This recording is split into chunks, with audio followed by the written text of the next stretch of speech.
Hey guys, Tim here from Mastering. Hope you're having a very great day. So in this video I speak about my favorite parallel compression tricks I use very often in mastering. So I'll be using my alpha compressor, analog alpha compressor from Elysia, and you may then easily apply or copy these tricks in digital domain. So before we start, please remember, if you have a mix that you need mastered, request a quote at BSMastering.com and receive 50% of your first order. I would also very much appreciate, guys, if you subscribe and hit the notification bell to support my channel. It helps me to bring more videos. And now, let's get started.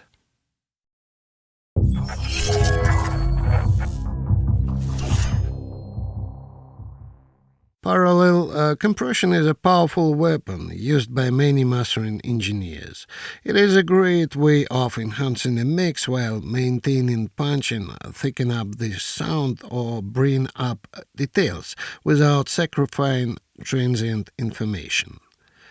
It refers to audio signal that is muted then processed, usually more aggressively than normal, and then blended in with the original stereo signal.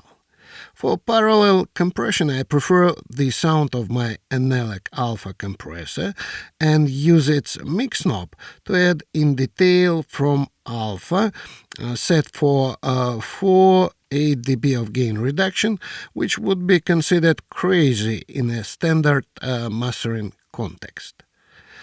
I almost never add transformer or clipping coloration for parallel applications, and they may introduce a very slight delay that may smear the audio image. By applying compression this way, the louder passages give me drier signal compared to wet compressed signal at the compressor's output. Then when the music is quiet and the dry signal that has all the punch because the transients have not been squashed by the compressor. First, I will show you a parallel compression technique I use for loudness. If I need to make a loud master, I use the alpha compressor to drive a track against the wall.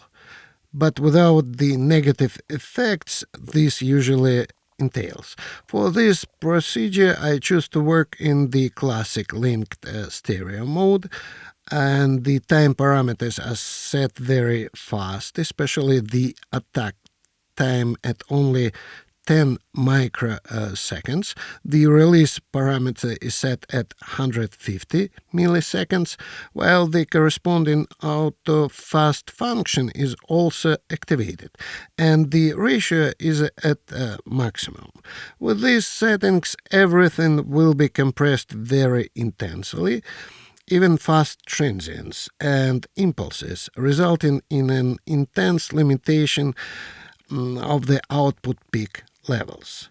Wet and dry levels between 5 dB gain reduction, which is something like 50-50 blend. This way it is possible to achieve an increase in loudness while still saving a great part of the initial dynamics. So now let's AB this track with this type of compression.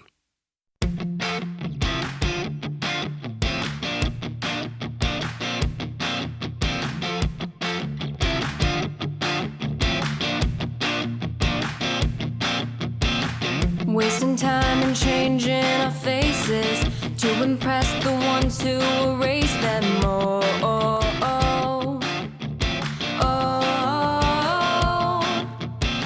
In the moment, lose our own minds now.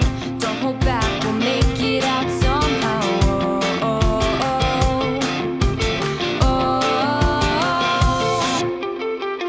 We'll kick the doors down. We'll find a way out. Hold on, just hold on,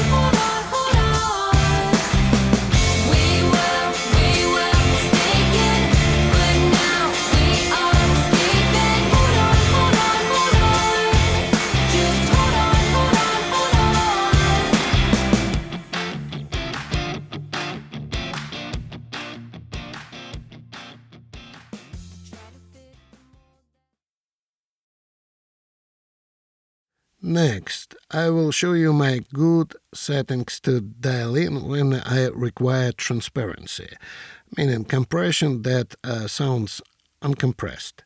Very useful for delicate recordings, acoustic guitar or piano or similar. So as for threshold, I pull it right down for the compressor to be in a constant state of compression. The very quietest passages must also be triggering the compressor. There's a lot of gain reduction. So I set attack as fast as it goes. In this case, I set it again at 10 microseconds. For this technique, I want the compressor to bite down hard on the transient hits. I don't worry about that because the dry signal replenishes the lost transients. So I set release not too fast, as this might take away the transparency. Typically, fairly slow release settings work best for this technique. In this case, it is 1 second. I set ratio to taste. In this case, it is 1.3 to 1, and I set wet and dry levels similar to the previous technique, which is 50-50 blend. And now let's AB this track with this type of compression.